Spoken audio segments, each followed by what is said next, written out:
Do you know this strip club in D.C. called Camelot?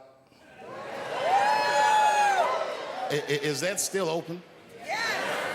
Well, I know what I'm doing after the show. I gotta tell you.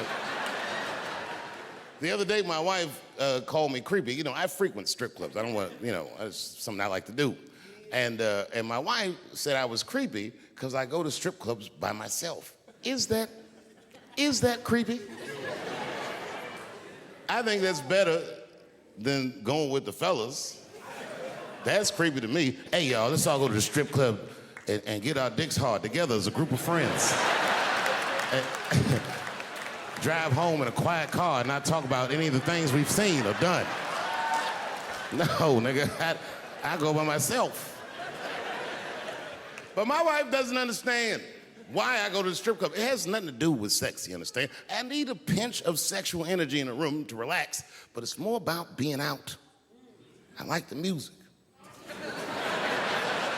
A few naked chicks in there, it just makes me feel good. But I'm not trying to like socialize or meet anybody. You know, sometimes I go to the strip club and I bring a book. I do, and I sit right by the stage because the reading light is better.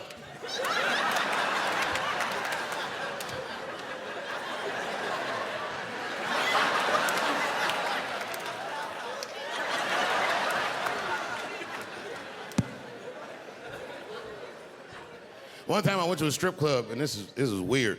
I don't know why. The stripper, for some reason, told me her real name. I know, so I left.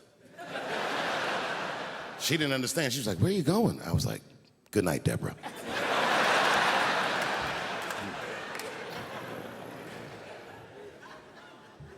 God bless her, but my wife is mistaken about my life. She told me once she thinks my job is fun. My job is a job. I'm fun. You know, all last year, I was touring with arguably one of the greatest, if not the greatest, living comedian, Chris Rock. Me and him toured all year last year. And right before that tour started, Chris was involved in what we blacks might even consider a goddamn 9/11. Chris got slapped in the face at the Oscars by Will Smith, which was one of the craziest things I'd ever seen. In fact, if you watch it live on television like I did, when it happened, I thought it was fake. I did, and I wasn't sure, so you know what I did? I waited, because I'm like you, I know Chris. I waited like 30, 40 minutes, as long as it would take him to get to another party. And I called him on FaceTime, and he picked up. As soon as he picked up, he said, "You was the only nigga I had to answer the phone for." Apparently, Obama and Oprah, everybody had called this nigga to see if everything was all right.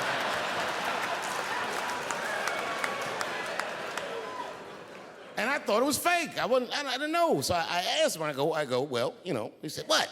I said, "Well, did it hurt?" And he said, "Yes, nigga, it hurt."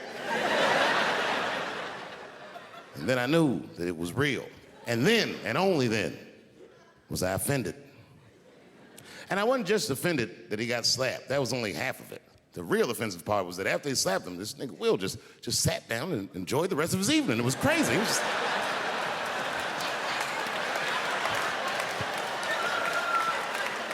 The fuck is this? And then all year, we was touring, and I couldn't wait to see what he was gonna say in his special about this slap. And I toured him all year, but the night he taped his special, Chris was one of these guys, he's crafty. You never know what he's gonna say until he really says it. So I went to see him tape his special. He taped it right up the street in Baltimore. Now, you guys are from DC, so you know about Baltimore. We all know that through the years, DC has been through some very, very tough times. Sadly, Baltimore is still in a very tough time. Not everybody in the world really can understand the depth of Baltimore. Baltimore is so desperate that Tupac and his mother moved from Baltimore to Oakland for a better life.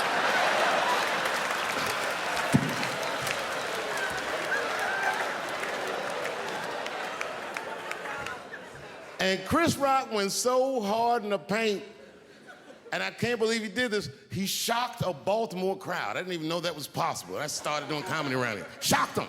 And you know what he said that got him? He looked at the crowd, he walked out. I didn't expect him to say this. He looked at the crowd, it was all black, Baltimore black.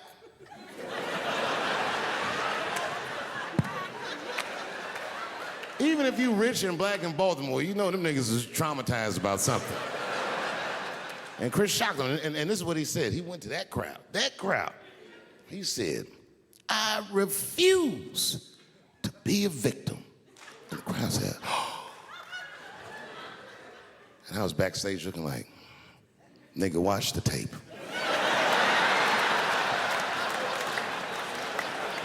Everything's funny till it happens to you. 3 months, a mere 3 months after that terrible attack that Chris Rock endured, I was on stage at the Hollywood Bowl, and a lunatic jumped out of the crowd and attacked me. Now, I gotta tell you, if it happens to you, you don't even know what the fuck is happening. It was like slow motion. I just looked over. I don't know this nigga. And I just looked, I said, oh my God, I'm being attacked. And this motherfucker was ragged. He jumped at me. He was like, ah. I'm old, but I'm fast. I caught this motherfucker's head with my hand and pulled his hoodie over his eyes. I can still feel his head in my hand. It was spongy. He had been growing dreadlocks. Not the beautiful dreads that Rastafarians grow. These were accidental LA homeless dreads. This shit had leaves and sticks and bottle caps and shit in it, some kind of grease. I was like, ugh, like this, and then I fell down. And he knocked me all the way on the ground. And I was like, man, this is a bad situation. I don't know if I'm gonna die or what's gonna happen. But in that moment of vulnerability, you know what occurred to me that had never occurred to me before in my life? In that moment, it occurred to me that bodyguards should not wear dress shoes to work. Travis. This nigga Travis came out slipping and sliding on some kind of beautiful loafer and fell flat on his back. Bop. I said, oh my God. Now both of us are down. I gotta handle this shit myself. So I popped right back, boom. And then the kid that knocked me down, he popped out, boom, and we looked at each other and realized at the same time, I was bigger than him. And that motherfucker took off running. And I started to chase him, and I said, fuck him. And I picked the microphone up. So I'm gonna finish this show now. That's right.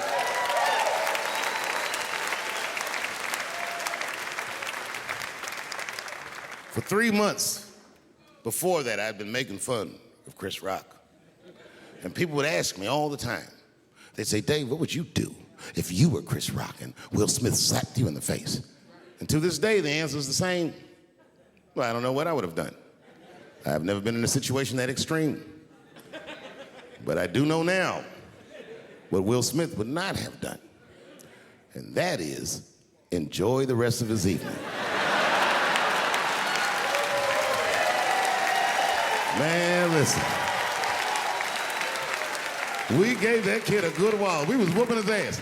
Not we, I mean, I was on stage trying to think of a joke to tell, but they was beating this nigga up right behind me. Everybody could see it. Everybody could see it. And I'm sitting up there trying to think of what to say. And I'm tongue-tied. Me, of all people, can't think of anything to say. Look at my karma. Just that moment. Of all the people in the world, Chris Rock walks from backstage, walks up to me in front of 20,000 people, grabs the mic out of my hands and looks at the crowd and goes, was that Will Smith? Man, motherfuckers fell out of their chairs laughing. I was standing there looking stupid. I was fucking furious, because I'm thinking in my mind, nigga, this is my attack. You got attacked 3 months ago. Now you have jokes. So I snatched the mic back from Chris and tried to get one off, but my shit did not go good at all. I didn't know what to say. I was just like, it was a trans man. And the crowd was like, boo. It's LA, we like trans people, boo. I know, I felt so bad. I felt so bad. But I know why I did it. You'd have to be there to understand, but man, when that guy tackled me, it was like it's like a movie or something. You gotta picture this. Picture a famous person you like. Every famous person you could imagine was at that show. It was like the biggest night that Hollywood had ever seen. And when that guy tackled me, he cleared the bleachers. I had to watch the tape afterwards to know this happened, but as soon as he tackled me, Jamie Foxx was the first motherfucker that jumped out of the crowd. He was wearing a white cowboy hat like he knew this shit was gonna happen to him. Never seen this nigga in a cowboy hat before. And Jamie started chasing that motherfucker around like any given Sunday. And that kid was fast as shit, was juking and shaking, and he broke Jamie's ankles, and he just kept running. And then Jon Stewart from The Daily Show ran from backstage and jumped at this motherfucker like Super Jew. He was like,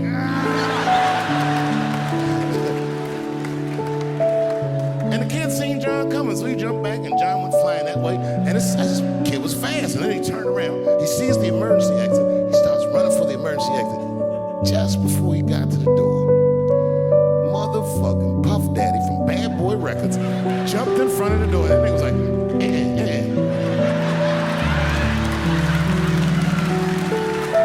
Boy, Puffy got that motherfucker. And then every celebrity just ran out because every celebrity saw themselves in me, and they just started beating the fuck out of that kid. And I know Chris was backstage looking like, nobody helped me.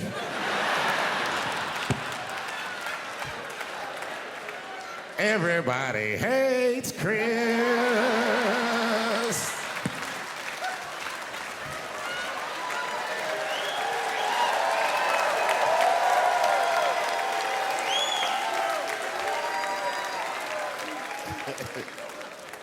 Look, it was way more intense than what you guys might have read. I don't know what you read, but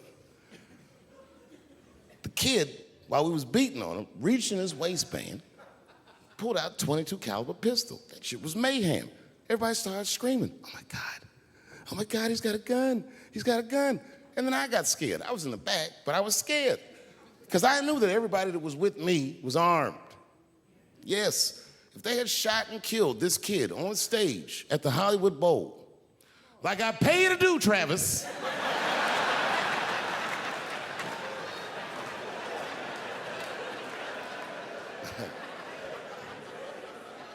but Travis G'd up. Travis wrestled the gun out of the kid's hand, and then he took it like this, tried to change it around. It was cool. So he pulled the trigger, and it wasn't a knife, but a pot knife in front. This is kid. Okay? Some scary shit. So the next time, you know, I didn't have the shit. Someone in the audience screamed out, Dave, what happened with the attack? And I didn't know. Journalists in the room.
Jokes, and it turns out this fella was a bee. That was the headline in the article. It said, Dave Chappelle's alleged attacker is bisexual. I said, alleged attacker?